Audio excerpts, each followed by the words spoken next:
FuseFM.co.uk. Hi, it's Steve here. On Monday afternoon, I went down to London. I met up with Garish from Student Direct, and we went down to the Radio 1 studios.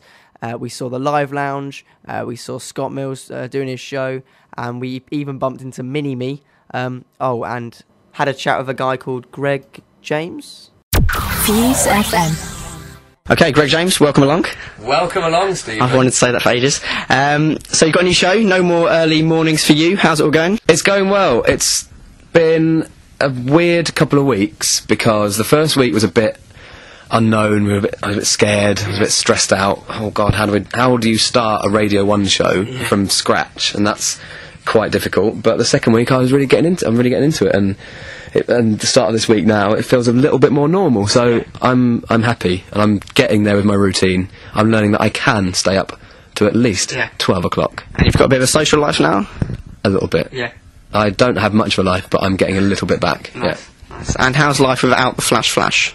Well, this is a daily quandary for me. Yeah. I do miss it a bit. I've got to be honest. It's only natural. I know it's only natural to miss it, but I do miss it a little bit. But things evolve. Everything's got a shelf life. And on to the next thing. Okay, so last week you had Ricky Gervais on the show in only your second week. Yeah. What was that like? I almost wet myself. Yeah. He's an absolute comedy hero of mine. Sure. And as he is for many people who grew up with The Office or Extras or whatever, or his XFM shows, to be fair. I mean, I used to listen to them religiously. So it was really odd to have him on the show, but great as well. It was just nice to have a chat with him, because I just know so much about him and his life in a stalkerish way. It was just quite nice to chat with him, and I didn't run out of things to say. I could have kept chatting for him for a day, really, but no, it was fine. He tried to say, he probably did you hear the interview? I heard him call you a wangler. He called me a wangler, and he tried to call me a cund. Cund. And there were many other things that he tried to say as well, but it was very funny. I mean, the thing is, I couldn't play. I wanted to play up to it, but I couldn't, because I had to be the person who was saying it was the wrong thing to do. Yeah.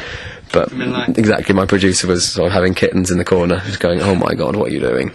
But yeah, Cund and Boswellox was on as well. That was his favourite, wasn't it? Yeah. Type of cream? It was a face cream, yeah. Face cream, yeah. Nice. So do you get a bit starstruck then, occasionally? Oh God, yeah, absolutely. I think it'd only be natural if I was not excited or nervous meeting Ricky Gervais, then I shouldn't be doing this job. Yeah. So, yeah, it's important to be passionate about these sort of people, and there's not many people who I'd be like that with. I mean, that was a tough one to have first up, yeah. I mean, I just saw Dom from the Chris Moore show outside, and I couldn't speak. I saw Vern Troyer as well. It's like it's been a mental day. No. You know what? I just saw Vern Troyer. I've never seen him before. And look, this does sound like a stupid thing to say, but he is really small. Everyone thinks, oh yeah, Mini-Me, yeah. I bet he's like a kid. People go, I bet he's about a 5-year-old. Yeah. But he's almost a fetus. Isn't he? We're not sure you can say that. He's a nice guy, though.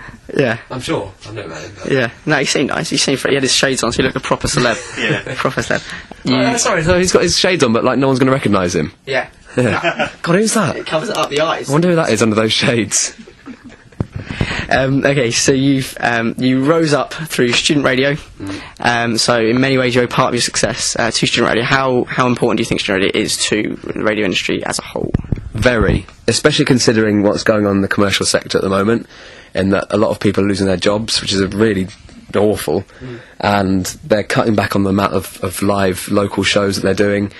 All that business is a bit messy, and it will sort itself out in time. It will have to. There'll be a point where people will go, right, it's not working. It won't. Ultimately, it can't work that well.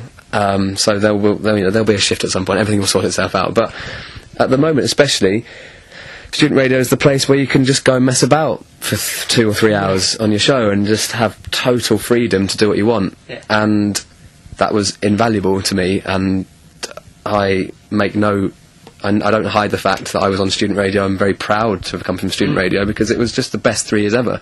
Go in there, have a mess around, won a student radio award, and a few hurdles between that and now, but ultimately I've got the job that I wanted to get. So, yeah.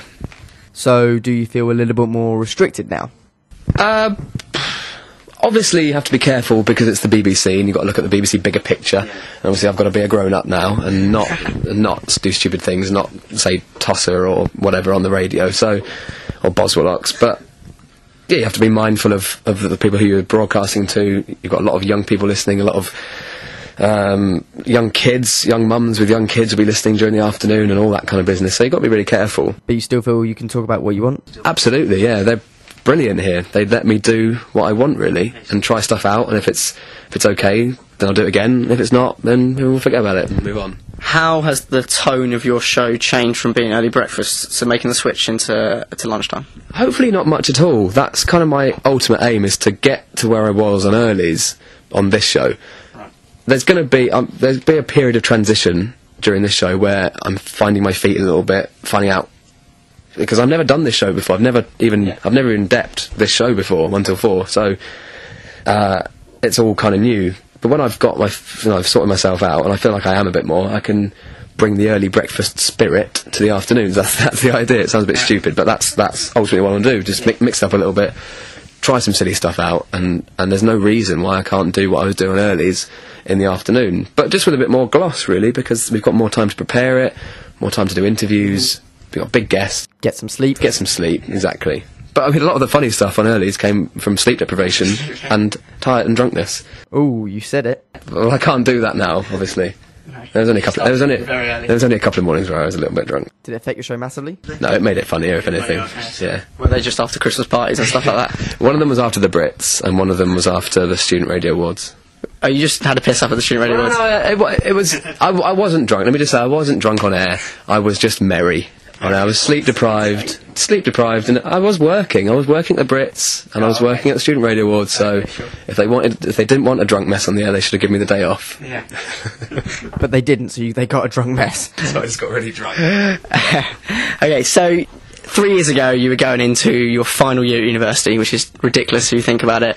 You've risen up this fast. Where can you go from here? Like, what's your ambition? What's the goal?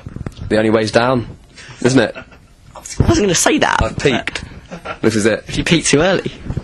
Peaked too early. This is it. What's the ambition? My aim is to stay on Radio 1 for as long as possible. And that's it. I haven't got any other ambitions on Radio 1 apart from that. You can't. Obviously, I'd like to do the breakfast show. If you don't want to do the breakfast show, then there's something wrong with you, I think. Mm-hmm. But it's not. I wouldn't be unhappy in my life if I didn't do the Radio 1 breakfast show. It would be great to do it, but my aim is to stay on Radio 1 as long as possible.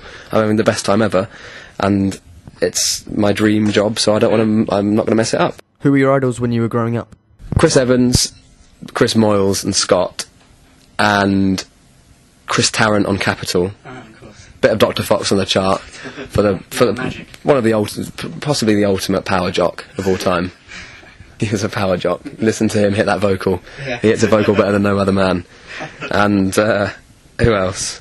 Bit of Kid Jensen. Maybe he was the ultimate power jock on the Nescafe chart. And who else? Steve Penk, actually. He was very of his day, because I'm not sure funny phone calls really work on the radio anymore. I think that's pretty dead. They've all been done a million times over. Yeah. You mentioned the breakfast show briefly. If in the future you were to get that slot, do you think you would have to change your style, because potentially to endear it to more talking, like Moyles or Mills? I don't know about that. I'm really happy to be on my own. That sounds silly, but it's nice to. I don't want to have a gang, because I've always liked listening to shows that are one person talking to you, pretty much. Mm. So I wouldn't want a posse. I quite like the idea of it just being me talking to listeners, but also you have different voices, so you'd have a newsreader, you'd have someone doing the sport or whatever, or you'd have a guest coming in, a regular contributor or whatever, but I wouldn't want it as a big gang of people. Sure. But who knows what happens, you never know, do you?